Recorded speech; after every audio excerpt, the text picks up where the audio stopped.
여러분 혹시 조선시대에도 자유로운 영혼의 슈퍼스타가 있었다는 사실 아시나요? 바로 삿갓 하나 삐딱하게 쓰고 전국 팔도를 유람하며 기발한 시와 재치 넘치는 입담으로 세상을 들었다 놨다 했던 남자 김삿갓입니다. 오늘은 이 김삿갓의 파란만장한 인생, 특히 그가 방랑 중에 겪었던 진한 농담과 아슬아슬한 연애담, 그리고 속 시원한 비방 스토리를 한번 탈탈 털어볼까 합니다. 자, 준비되셨나요? 렛츠고! 김삿갓 본명은 김병현. 이 양반이 왜 전국을 떠돌게 되었는지 그 이유부터가 드라마틱합니다. 김삿갓의 할아버지 김익수는 선천부사 시절 홍경래의 난이 터지자 얼떨결에 항복하게 됩니다. 훗날 김병현은 과거 시험에서 할아버지 김익순의 죄를 아주 신랄하게 비판하는 글을 써서 장원급제를 하는데요. 나중에 알고 보니 그 비판의 대상이 바로 자신의 할아버지였다는 충격적인 사실을 알게 됩니다. 아, 세상에. 청천벽력 같은 이 소식에 김삿갓은 하늘이 무너지는 듯한 죄책감에 시달렸죠. 그때부터 조상을 욕보인 죄를 씻기 위해 하늘을 똑바로 쳐다볼 수 없다며 삿갓을 쓰고 전국을 방랑하기 시작했다고 합니다. 일각에서는 당시의 부패한 세도 정치에 대한 저항, 그리고 답답한 현실에 대한 불만이 그를 방랑의 길로 이끌었다고도 하죠. 이유가 어찌되었든 이렇게 한 시대의 풍운아가 탄생하게 된 겁니다. 그의 방랑은 단순한 도피가 아니라 세상과 소통하고 자신만의 방식으로 저항하는 삶의 방식이었다고 해석할 수도 있습니다. 삿갓 아래 감춰진 그의 눈빛은 세상을 향한 깊은 연민과 날카로운 비판 의식으로 가득했을 것입니다. 김삿갓의 방랑 생활은 그야말로 파란만장 그 자체였습니다. 바람 속에서 밥을 먹고 이슬을 맞으며 잠을 자는 풍찬 노숙의 연속이었죠. 가진 것이라곤 삿갓 하나, 붓과 목, 그리고 기발한 재치뿐이었지만 그는 가는 곳마다 촌철살인의 시와 해양 넘치는 농담으로 사람들을 사로잡았습니다. 특히 그의 시에는 세태를 풍자하고 권력자를 비판하는 내용이 많아서 답답한 시대를 살아가던 민초들에게는 그야말로 사이다 같은 존재였습니다. 그는 자신을 알아보는 이가 없어도 개의치 않았고 오히려 자신의 정체를 숨긴 채 자유롭게 세상을 유람하며 진정한 자유를 만끽했습니다. 금강산의 절경 앞에서 시를 읊고 깊은 산속 암자에서 스님들과 차를 나누며 인생을 논하기도 했을 겁니다. 그의 발길이 닿는 곳마다 새로운 이야기가 생겨났고 그의 붓끝에서는 살아 숨쉬는 시가 탄생했습니다. 이러한 경험들이 쌓여 김삿갓만의 독특하고 깊이 있는 시 세계를 구축하게 된 것이죠. 자, 이제 김삿갓의 진면목을 볼 수 있는 야사, 농담, 그리고 비방 스토리를 좀 더 깊이 파헤쳐 볼까요? 김삿갓은 어딜 가나 주눅드는 법이 없었습니다. 신분 고하를 막론하고 자신을 무시하거나 마음에 들지 않으면 가차없이 한방 먹이는 스타일이었죠. 한 번은 이런 일도 있었습니다. 어느 고을을 지나던 김삿갓이 줄인 배를 움켜쥐고 한 끼와 집에 찾아갔는데 밥을 좀 달라는 그의 말에 주인장이 거만한 태도로 시 한 수를 지으면 밥을 주겠다고 한 겁니다. 김삿갓은 그 자리에서 바로 시를 읊었습니다.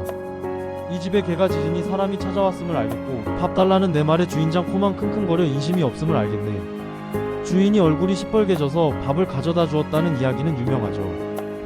이 정도면 그야말로 언어의 마술사 아닌가요? 이 시는 겉으로는 평범해 보이지만 그 속에는 주인의 인색함을 뼈저리게 비꼬는 날카로운 풍자가 담겨 있습니다. 개는 짖어서 손님이 왔음을 알리는데 사람은 인색해서 밥을 주지 않는다는 대조를 통해 주인의 비인간적인 면모를 꼬집은 것이죠. 또 다른 일화로는 한 양반 집에 찾아가서 술을 얻어 마셨는데 술맛이 영 별로였나 봅니다. 그러자 김삿갓은 이런 시를 지었습니다. 한 잔 술은 취하지 않고 두 잔 술은 갈증만 더하네. 세 잔 마시니 취하지 않은 것이 아니라 술맛이 없어서로다. 대놓고 술맛이 없다고 디스한 거죠. 그런데 이 시를 들은 주인장은 화를 내기는커녕 오히려 김삿갓의 재치에 감탄해서 더 좋은 술을 내어주었다고 합니다. 이처럼 김삿갓은 단순히 상대를 비난하는 것을 넘어 자신의 날카로운 비판을 통해 오히려 상대방의 마음을 움직이는 묘한 매력을 가지고 있었습니다. 그의 시는 듣는 이로 하여금 깊은 생각에 잠기게 하고 때로는 자신을 되돌아보게 만드는 힘이 있었죠. 정말 대단한 배포와 말발의 소유자였어요. 그리고 김삿갓 하면 빼놓을 수 없는 것이 바로 아슬아슬한 연애담입니다. 그는 평생을 노총각으로 방랑하며 살았지만 그의 삶은 결코 사랑이 없는 메마른 삶이 아니었습니다. 때로는 솔직하고 거침없는 표현으로 여성들의 마음을 흔들기도 했고 때로는 부담 없는 하룻밤의 인연을 맺기도 했습니다. 물론 당시의 유교적 관념으로 보면 파격적이라고 할 수 있겠지만 김삿갓은 그런 것에 얽매이지 않는 자유로운 영혼이었으니까요. 그의 시 속에는 종종 은밀하고도 유혹적인 언어가 담겨 있어 당시의 엄숙한 도덕관념에 얽매이지 않는 그의 솔직한 인간적인 면모를 엿볼 수 있습니다. 이는 그가 단지 시대를 비판하는 지식인이 아니라 삶의 희로애락을 온전히 경험하고 표현하고자 했던 한 명의 인간이었음을 보여주는 증거이기도 합니다. 한 번은 길을 가다 예쁜 처자를 발견하고는 이런 시를 지었습니다. 달 밝은 밤에 정답게 이야기하니 꽃다운 나이에 처녀 혼자 누워있네. 어여쁜 그대 모습에 내 마음 설레는데 어찌하여 잠 못 들고 밤을 지새우나. 솔직하다 못해 노골적인 그의 표현은 듣는 이들을 깜짝 놀라게 했을 겁니다. 하지만 그의 시에는 단순히 음탕함만 있는 것이 아니었습니다. 그 안에는 순수하고 솔직한 욕망과 함께 당시 엄격했던 사회 분위기 속에서 억압받던 인간, 본연의 감정을 해방시키고자 하는 김삿갓만의 철학이 담겨 있었다고 볼 수 있습니다. 그는 자신의 감정에 솔직했고 그 솔직함은 때로는 파격적인 시어로 나타나 여인들의 마음을 흔들었던 것이죠. 그의 시는 듣는 이에게 금지된 욕망을 자극하면서도 그 속에 담긴 시인의 순수한 열정을 느끼게 했습니다. 어떤 여인에게는 이런 시를 지어주기도 했습니다. 인생은 한 조각 구름 같고 사랑은 한 잔 술과 같으니 취하면 잊고 깨면 아련하네. 그대여 오늘 밤 우리 함께 취해볼까.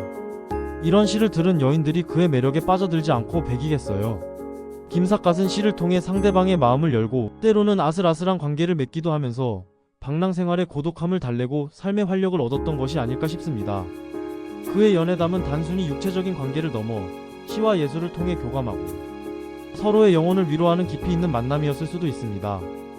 어쩌면 그는 시대를 초월한 진정한 로맨티스트였을지도 모릅니다. 삿갓 아래 감춰진 그의 얼굴에는 늘 미소와 함께 알 수 없는 외로움이 공존했을 것입니다. 그는 끊임없이 사람들과 소통하고자 했지만 그의 깊은 내면은 누구도 온전히 이해할 수 없는 고독으로 가득했을 것입니다. 이러한 고독감이 오히려 그의 시를 더욱 풍부하게 만들고 그의 연애담의 깊이를 더했을지도 모릅니다. 그리고 김삿갓의 진정한 매력은 자신을 힘들게 하거나 마음에 들지 않는 사람들을 향한 통쾌한 비방이 있었습니다. 그는 탐관 오리나 재물을 탐하는 부자들을 보면 가차없이 붓을 들었습니다. 한 번은 재산은 많지만 인색하기 짝이 없는 부잣집에 들럿이 한 수를 청했는데 주인은 그를 모른다며 무시했습니다. 그러자 김삿갓은 이렇게 말했죠.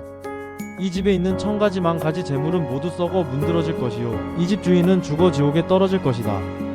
듣는 사람의 간담을 서늘하게 만드는 직설적인 비방이었습니다. 하지만 이런 비방은 당시 고통받던 민초들의 마음을 대변하는 것이었고 그렇기에 사람들은 김삿갓에게 열광했던 겁니다. 그의 비방은 단순한 욕설이 아니라 부조리한 사회에 대한 경고이자 정의를 향한 뜨거운 외침이었습니다. 그는 약자의 편에 서서 강자를 꾸짖는 시대의 선지자와도 같았습니다. 그의 붓은 정의의 칼날이었고 그의 시는 백성들의 억울함을 대변하는 목소리였습니다. 또 다른 이야기로는 한 거만한 양반이 김삿갓을 비웃으며 조롱하자 김삿갓은 그 자리에서 바로 시를 읊었습니다. 내 얼굴을 보니 말과 비슷하고 내 목소리를 들으니 개와 같구나. 내 글씨를 보니 지렁이가 기어가는 듯하고 내 하는 짓을 보니 소보다 못하구나. 와우, 이렇게 대놓고 상대방의 외모, 목소리, 지능까지 한꺼번에 비방하는 시를 지을 수 있다니 그야말로 거침없는 입담의 끝판왕이 아닐 수 없습니다. 이런 김삿갓의 시와 비방은 단순히 상대를 모욕하는 것을 넘어 당시의 부조리한 사회 구조와 불평등에 대한 강력한 저항의 메시지를 담고 있었습니다. 그는 비록 한낱 방랑객에 불과했지만 그의 영향력은 그 어떤 고관대작보다도 컸습니다. 그의 시 한 구절 한마디는 백성들 사이에서 빠르게 퍼져나가 통쾌함을 선사했고 때로는 지배층에게 경고의 메시지가 되기도 했습니다. 그가 남긴 수많은 야사와 일화들이 오늘날까지 전해 내려오는 것은 그의 삶과 시가 가진 보편적인 가치와 강력한 흡인력 때문일 것입니다. 그는 시대를 뛰어넘어 사람들의 마음을 움직이는 진정한 이야기꾼이었습니다. 김삿갓은 단순한 방랑 시인이 아니었습니다. 그는 시대를 꿰뚫어 보는 통찰력과 해학 그리고 자유로운 영혼으로 무장한 진정한 아티스트였습니다. 그의 삶은 19세기 조선 시대에 머물지 않고 21세기인 지금도 수많은 사람들에게 영감과 감동을 주고 있습니다.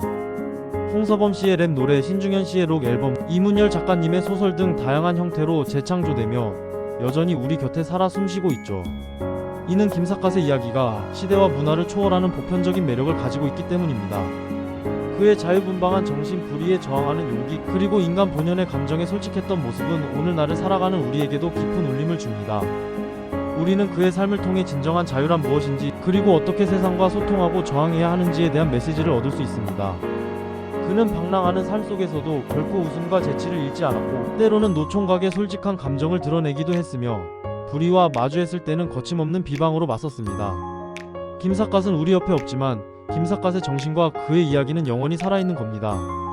그의 이름 앞에 붙는 삿갓은 단순한 모자가 아니라 그가 세상에 던지는 질문이자 자신을 보호하는 방패였으며 동시에 자유를 향한 그의 열망을 상징하는 것이었습니다. 우리는 김삿갓의 삶과 시를 통해 시대의 아픔을 이해하고 인간적인 욕망을 인정하며 유머와 재치로 삶의 고난을 극복하는 지혜를 배울 수 있습니다. 여러분, 김삿갓의 이야기가 오늘 여러분에게 작은 즐거움과 통찰을 주었기를 바랍니다. 좋아요와 구독 꾹 눌러주시고 다음에도 흥미로운 이야기로 찾아올게요. 안녕.